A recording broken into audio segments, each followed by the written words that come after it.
बीते करीब 37 दिन से जारी ईरान जंग हर गुजरते दिन के साथ खतरनाक होती जा रही है।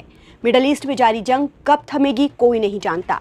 इन सब के बीच अब ऐसा लग रहा है कि ईरान में कुछ बड़ा होने वाला है। दरअसल अमेरिकी राष्ट्रपति डोनाल्ड ट्रंप ने कहा है कि ईरान के पास अब सिर्फ 48 घंटे बचे हैं। उन्होंने कहा कि मियाद खत्म होने के बाद ईरान पर कहर टूटेगा और ट्रंप के अल्टीमेटम की मियाद खत्म होने वाली है। इस बीच खबर है कि अमेरिका ईरान में अपनी सबसे घातक मिसाइलों को तैनात करने जा रहा है, जो बेहद खतरनाक है। इन मिसाइलों की तैनाती उस वक्त हो रही है जब डोनाल्ड ट्रंप ने ईरान को 48 घंटे का अल्टीमेटम दिया है और युद्ध विराम पर सहमति नहीं बनने पर पाषाण युग में पहुंचाने की धमकी दी है। ईरान ने भी पलटवार करते हुए अमेरिका को नर्क का दरवाजा खोलने की धमकी दी है।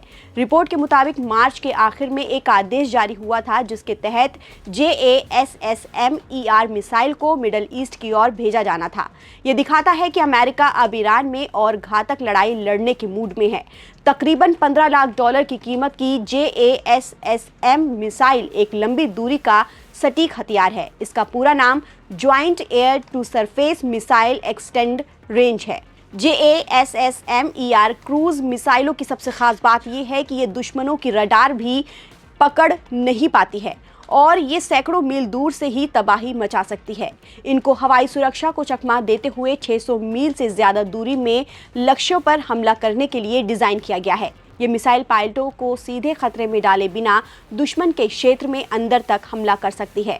यूएस ने इन मिसाइलों के बड़े जखीरे का रुख प्रशांत महासागर में बने बेस से मिडल ईस्ट की ओर कर दिया है। रिपोर्ट के मुताबिक ईरान जंग शुरू होने के बाद केवल 4 सप्ताह के भीतर ही अमेरिका 1000 से ज्यादा JASSM मिसाइल दाग चुका है। ईरान पर हमले के लिए अमेरिका लगातार खतरनाक हथियारों का इस्तेमाल कर रहा है।